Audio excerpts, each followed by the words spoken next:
നമ്മൾ രാഷ്ട്രീയ വിഷയങ്ങളിലേക്ക് വരികയാണെങ്കിൽ ഈ നിയമസഭാ തിരഞ്ഞെടുപ്പിലെ ജയസാധ്യതയൊക്കെ വിലയിരുത്താനായിട്ട് മുസ്ലിം ലീഗിന്റെ നേതൃയോഗം ഇന്ന് ചേരുന്നത് കോഴിക്കോടാണ്. സംസ്ഥാന സെക്രട്ടേറിയറ്റ് അംഗങ്ങളും ജില്ലാ ഭാരവാഹികളും എംപിമാരും MLA-മാരും അടക്കം ഈ യോഗത്തിൽ പങ്കെടുക്കും. തിരഞ്ഞെടുപ്പിൽ പാർട്ടി മത്സരിച്ച സീറ്റുകളിലെ വിജയസാധ്യതയാണ് പ്രധാനമായും വിലയിരുത്തുക. ആകാശാണ് വിവരങ്ങളുമായി നമുക്കിപ്പം തത്സമയമുള്ളത്. ആകാശെ, ലീഗിനെ സംബന്ധിച്ചിടത്തോളം വിജയസാധ്യതയുടെ വിലയിരുത്തലുകളുണ്ട്. ഒപ്പം തന്നെ ഇപ്പോൾ ഈ കോൺഗ്രസിനെ സംബന്ധിച്ച് നിരവധി പേർ മുഖ്യമന്ത്രി സ്ഥാനത്തേക്ക് ഉയർത്തിപ്പെടുന്നുണ്ട്, ചർച്ചകൾ നടക്കുന്നുണ്ട്. സോഷ്യൽ മീഡിയയിലടക്കം അങ്ങോട്ടും ഇങ്ങോട്ടും അണികളുടെ വാദപ്രതിവാദങ്ങളുണ്ട്. ഒരു തിരഞ്ഞെടുപ്പ് നടന്നു, തിരഞ്ഞെടുപ്പിന്റെ ഫലം വന്നിട്ടില്ല. അതിനു മുൻപേ ഇവിടെ എന്തൊക്കെയോ വലിയ പ്രശ്നങ്ങളുണ്ട്, ഇവിടെ മുഖ്യമന്ത്രിക്കായി അങ്ങോട്ടും ഇങ്ങോട്ടും അടി നടക്കുന്നു എന്നൊരു സന്ദേശം ജനങ്ങൾക്ക് കൊടുക്കുന്നതിലെ ഒരു പ്രശ്നം അത് ഈ ലീഗ് യോഗത്തിൽ ചർച്ചയാകുമെന്നറിയുന്നു. അങ്ങനെ തന്നെയാണോ കാര്യങ്ങൾ? Good morning.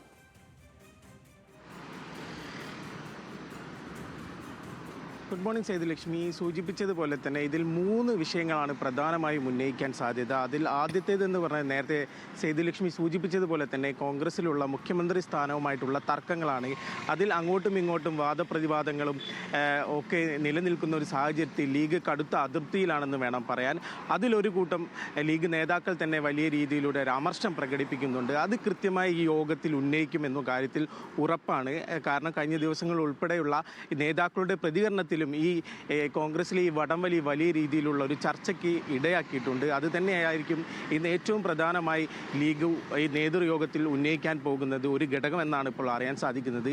രണ്ടാമത്തേത് എന്ന് പറഞ്ഞാൽ ഈ തെരഞ്ഞെടുപ്പുമായി ബന്ധപ്പെട്ട് പ്രചാരണ ഘട്ടം മുതൽ അതിനുശേഷമുള്ള തെരഞ്ഞെടുപ്പ് പോളിംഗ് ഉൾപ്പെടെയുള്ള കാര്യങ്ങളും വിജയസാധ്യതയുള്ള മണ്ഡലങ്ങളും ഉൾപ്പെടെ ഈ യോഗത്തിൽ കൃത്യമായി ചർച്ച ചെയ്യും. അതിൽ കോഴിക്കോട് ജില്ലയിലാണെങ്കിൽ തിരുവമ്പാടി, കുന്നമംഗലം, കുറ്റ്യാടി, പേരാമ്പ്ര തുടങ്ങിയ മണ്ഡലങ്ങളിൽ വിജയസാധ്യതയുണ്ട് എന്ന് തന്നെയാണ് ലീഗിൻ്റെ പ്രതീക്ഷ. അത് കഴിഞ്ഞ ദിവസങ്ങളിൽ ഉൾപ്പെടെയുള്ള പ്രതികരണങ്ങളിൽ നിന്നും നമുക്ക് തന്നെ വ്യക്തമായതാണ്. ലീഗ് വലിയ രീതിയിലുള്ള പ്രതീക്ഷയിലാണ്. ഈ മണ്ഡലങ്ങളെല്ലാം തന്നെ ലീഗ് വിജയിച്ചു വരും. കൂടാതെ സംസ്ഥാനത്തുടനീളം ലീഗ് സ്ഥാനാർത്ഥികൾ മത്സരിച്ച മണ്ഡലങ്ങളിലെ വിജയസാധ്യത വിലയിരുത്തലും ഇന്നത്തെ നേതൃയോഗത്തിലുണ്ടാകും. മൂന്നാമത്തേത് എന്ന് പറയുന്നത് ഈ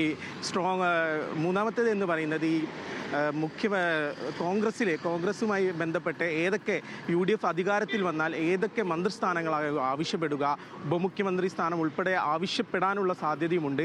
നമുക്കറിയാം കഴിഞ്ഞ ദിവസം PMA സലാം ഉൾപ്പെടെ എന്ന പ്രതികരണത്തിൽ നിന്നും ലീഗിന് അവകാശപ്പെട്ട മന്ത്രിസ്ഥാനങ്ങൾ ലീഗ് ചോദിക്കുമെന്ന് തന്നെയാണ് പറയുന്നത്. കൂടാതെ ഉപമുഖ്യമന്ത്രി സ്ഥാനത്തിന് ഉൾപ്പെടെ ലീഗിന് അർഹതയുണ്ടെന്ന് ഉൾപ്പെടെയുള്ള കാര്യങ്ങൾ പറഞ്ഞിരുന്നു.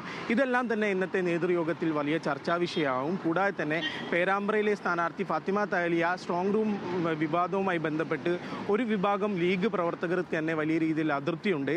അതിൽ പക്വത്വം ഇല്ലാത്ത രീതിയിലുള്ളൊരു നിലപാട് ഫാത്തിമ താലിയുടെ ഭാഗത്തു നിന്ന് ഉണ്ടായെന്നുൾപ്പെടെയുള്ള വലിയ രീതിയിലുള്ള വിമർശനം ഉള്ളതും അതും ഇന്നത്തെ നേതൃയോഗത്തിൽ വലിയ ചർച്ചയാകും. പിന്നീട് ഈ നൂർബിന റഷീദുമായി ബന്ധപ്പെട്ട് നമുക്കറിയാം തെരഞ്ഞെടുപ്പിന് തൊട്ടു മുൻപെയാണ് നൂർബിന റഷീദ് തൻ്റെ സ്ഥാനമാനങ്ങളെല്ലാം ഒഴിഞ്ഞത്. അത് വലിയ രീതിയിൽ തന്നെ ലീഗിനെ ബാധിച്ചിട്ടുണ്ട്. അത് വലിയ രീതിയിലുള്ള ലീഗിൽ തന്നെ വലിയ രീതിയിലുള്ള അമർശമുണ്ടായിട്ടുണ്ട്.